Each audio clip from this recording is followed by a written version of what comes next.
Hello my dear students, my name is Swarnlata, your one and only chemistry educator from Sitamarhi with 19 year of teaching experience. आज हम लोग आए हैं solution chapter के 6th part में, जो बहुत इंपॉर्टेंट है, जिसमें हम लोग पढ़ेंगे vapour pressure and Raoult's law. इसके पहले वाले वीडियोस में हम लोगों ने हेनरीज लॉ और उस पर बेस्ड न्यूमेरिकल्स को किया था।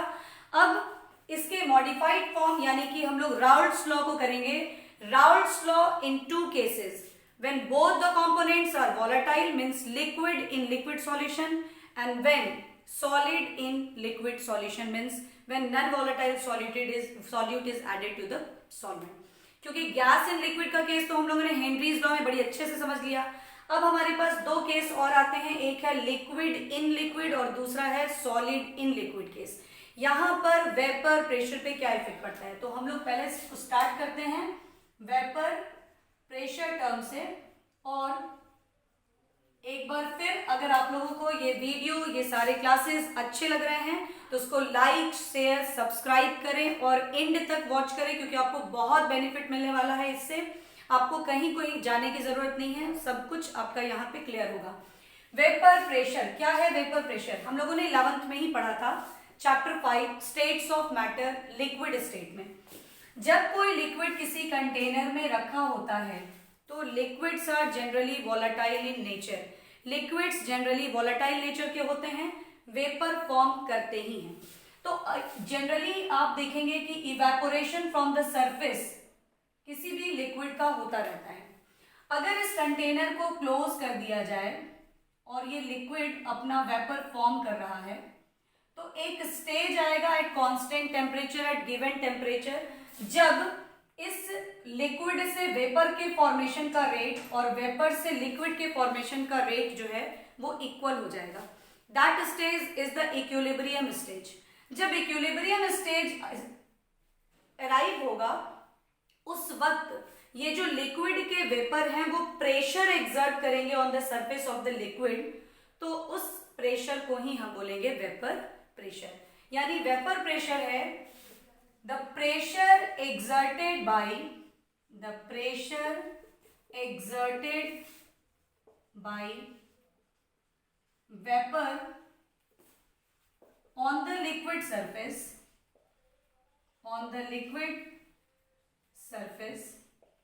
when liquid and vapor are in equilibrium at a given temperature।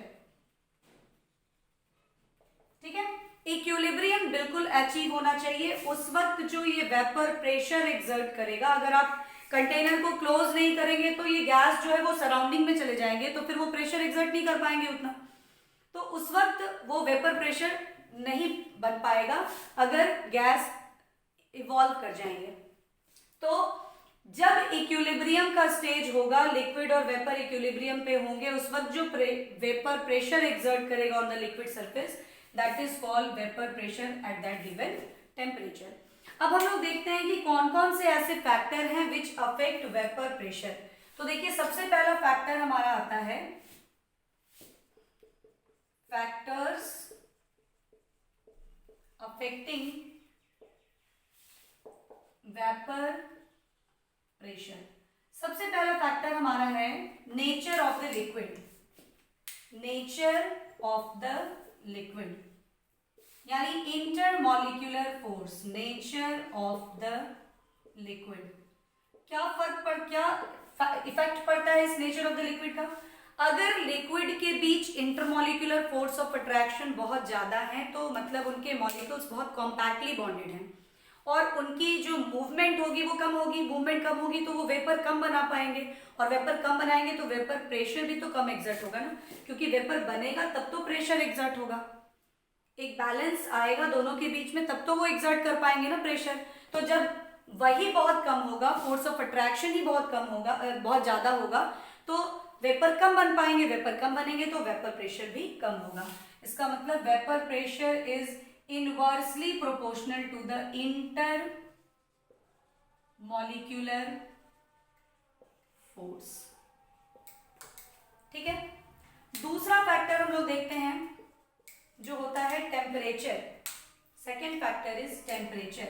ये आप समझते हैं बहुत अच्छी तरह से। अगर आप टेम्परेचर को इंक्रीज कर दें तो टेम्परेचर बढ़ाने से kinetic energy of the liquid molecule बढ़ जाएगी। जब काइनेटिक एनर्जी बढ़ेगी तो क्या होगा, मॉलिक्यूल जो है वो वेपर फॉर्म में कन्वर्ट होना शुरू हो जाएंगे। सरफेस का जो मॉलिक्यूल है वो ऊपर जाने लगेगा, यानी वेपर बनेगा। वेपर जितना ज्यादा बनेगा वेपर प्रेशर भी उतना ही ज्यादा होगा। Means vapour pressure is directly proportional to the temperature. Temperature बढ़ाएंगे तो वेपर प्रेशर बढ़ेगा। तो देखिए, इससे रिलेटेड एक क्वेश्चन आता है कि जो प्याज है ना उसको आप फ्रिज में डाल के और तब उसकी कटिंग कीजिए तो आपको वो ज्यादा उसका जो है ना वो झांस नहीं लगेगा, वो आंख पे नहीं ईचिंग नहीं देगा। क्यों? क्योंकि कोल्ड कंडीशन में फ्रिज के अंदर वो ठंडा हो गया। ठंडा होने का मतलब उसमें जो वेपर फॉर्मेशन टेंडेंसी है वो कम हो गई, वो कम वेपर बनाएगा। वेपर जब कम बनाएगा तो इसका मतलब क्या है, वो हमारे आंख को ज्यादा प्रॉब्लम दे नहीं पाएगा। तो इस तरह से ये इसके थ्रू हम लोग उसको समझ सकते हैं। नेक्स्ट जो हमारा फैक्टर होगा, जो हमारा फैक्टर है वो है बॉइलिंग पॉइंट। जब पूछा जाता है कि व्हाट इज बॉइलिंग पॉइंट, बच्चे बोलते हैं जिस टेम्परेचर पे लिक्विड बॉइल करने लगता है। What is difference between boiling and evaporation. अगर आप वाटर को धूप में रख दें तो काफी देर के बाद आप देखेंगे उसका लेवल जो है वो डाउन हो गया, यानी कि वो वेपर तो बनाने लगा। इट मीन्स कि क्या वो बॉयल होने लगा? नहीं। बॉइलिंग और इवेपोरेशन में सबसे पहले डिफरेंस है कि इवेपोरेशन जो है उसके लिए कोई फिक्स टेम्परेचर नहीं चाहिए, वो किसी भी टेम्परेचर पे होता है। अगर लिक्विड वॉलेटाइल है तो वेपर बनाता ही रहेगा। इवेपोरेशन उसकी होती रहेगी, किसी की फास्ट किसी की स्लो। लेकिन बॉइलिंग जब भी होगा वो एक फिक्स टेम्परेचर पे होगा। दूसरी बात, इवेपोरेशन सिर्फ सरफेस से पे होता है, सरफेस का लेयर जो है वही इवेपोरेट करता है। बट बॉइलिंग जो है वो पूरे बल्क से होती है, पूरे पार्टिकल्स जो है वो आपको वेपर बनाने लगते हैं। तीसरी चीज, इवेपोरेशन, ये बॉइलिंग का जो कंडीशन है वो तब होता है, हम तब कहते हैं कोई लिक्विड को कि वो बॉइल कर रहा है जब उस लिक्विड का जो वेपर प्रेशर हो रहा है, ये जो वेपर का प्रेशर लग रहा है, एटमॉस्फेयर जो प्रेशर डाल रहा है ना उसके वो इक्वल हो रहा है। तो वाटर को अगर आप कम टेम्परेचर पे भी गर्म करते हैं या गर्म नहीं करके सीधे धूप में भी रखते हैं तो वो इवेपोरेशन शो करता है। लेकिन बॉयल वो 100 डिग्री पे करता है, क्योंकि 100 डिग्री सेंटीग्रेड पर ही उस वाटर का जो वेपर प्रेशर है वो एटमॉस्फेयर के प्रेशर के इक्वल होता है। तो नेक्स्ट जो हमारा फैक्टर है वो है बॉइलिंग पॉइंट। और बॉइलिंग पॉइंट को हम लोग डिफाइन करते हैं the temperature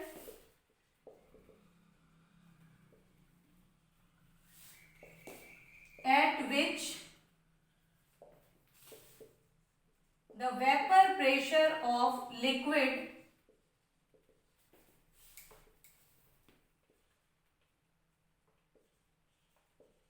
equals to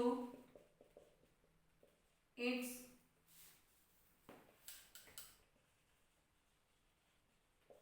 atmospheric pressure। ठीक है, यानी कि जो वेपर प्रेशर है वो डायरेक्टली प्रोपोर्शनल नहीं होके इनवर्सली प्रोपोर्शनल होता है बॉइलिंग पॉइंट के। क्योंकि अगर किसी लिक्विड का बॉइलिंग पॉइंट ज्यादा है इसका मतलब उसको ज्यादा टेम्परेचर चाहिए वेपर फॉर्म करने के लिए, और जब ज्यादा टेम्परेचर चाहिए वेपर फॉर्म करने के लिए तो वेपर प्रेशर क्या हो जाएगा, कम हो जाएगा, क्योंकि कम वेपर बन रहा है। कम वेपर बन रहा है तो वेपर प्रेशर भी कम, ये ज्यादा बनेगा तब तो प्रेशर ज्यादा पड़ेगा, और प्रेशर ज्यादा पड़ेगा तब वो जाके एटमॉस्फेरिक प्रेशर के इक्वल होगा। तो इसका मतलब ये हुआ कि अगर बॉइलिंग पॉइंट किसी लिक्विड की ज्यादा है तो वो कम वेपर फॉर्म कर रहे हैं, उनका वेपर प्रेशर क्या होगा, कम होगा। फोर्थ फैक्टर है हमारे पास, फोर्थ फैक्टर है इंथैल्पी ऑफ वेपोराइजेशन।